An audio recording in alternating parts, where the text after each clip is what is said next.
Filter pasif. Filter pasif adalah rangkaian elektronika yang digunakan untuk memisahkan frekuensi dalam sinyal. Mari kita jelajahi lebih dalam tentang filter pasif dan semuanya yang perlu Anda ketahui. Pengertian filter pasif. Filter pasif adalah rangkaian elektronika yang terdiri dari komponen seperti resistor, kapasitor, dan induktor. Fungsinya adalah untuk memisahkan frekuensi yang berbeda di dalam sinyal.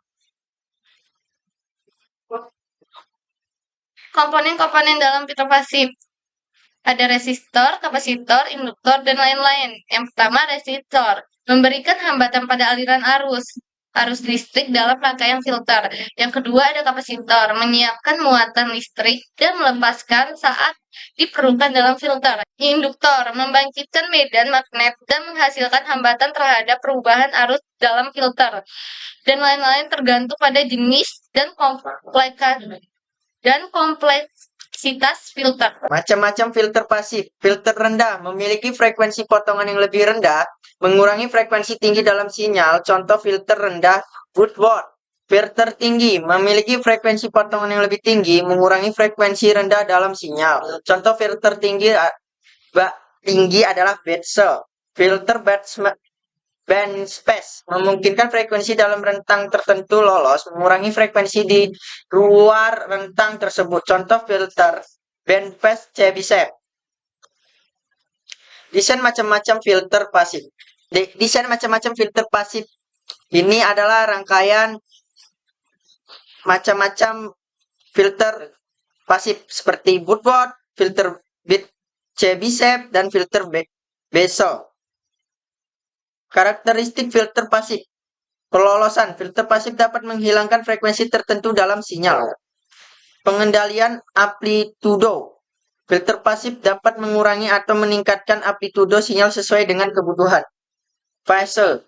Filter pasif dapat mempengaruhi pergeseran pasal sinyal yang melewati filter. Inilah bentuk fisik dan ilustrasi filter pasif. Yang pertama ada filter RC, ilustrasi rangkaian filter RC. Filter dan ada filter RL. Seperti ini gambar filter RL dan filter RLC. Berikutnya ada keuntungan menggunakan filter pasif. Yang pertama itu ada yang sederhana. Filter pasif mudah dirakit dan tidak memerlukan pasokan daya tambahan. Yang dua, biaya rendah. Bahan yang digunakan dalam filter pasif biasanya terjangkau. Yang kedua, presisi. Filter pasif dapat memberikan presisi yang tinggi dalam memisahkan frekuensi. Yang keempat, tidak perlu pemrograman. Filter pasif tidak diperlukan pemrograman atau konfigurasi khusus. Berikutnya ada penerapan filter pasif. Yang pertama ada audio, kedua komunikasi, tiga elektronik.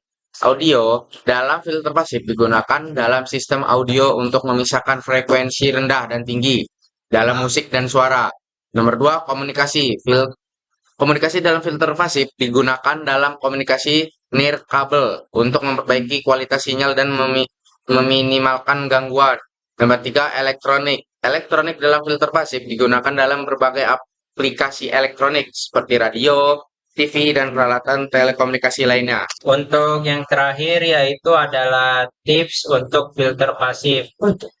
Pahami karakteristik sinyal. Sebelum memilih filter pasif, pahami karakteristik sinyal yang akan diproses untuk memilih filter yang sesuai. Yang kedua, eksperimen dengan nilai komponen. Cobalah variasi nilai komponen dalam filter pasif untuk mendapatkan respons frekuensi yang diinginkan. Ketiga, jaga kebersihan. Periksa dan bersihkan filter secara teratur untuk mencegah penurunan kualitas sinyal akibat akumulasi kotoran. Yang keempat, pelajari filter aktif. Kenali juga filter aktif yang menggunakan komponen tambahan seperti amplifikasi untuk menghasilkan respon frekuensi yang lebih kompleks.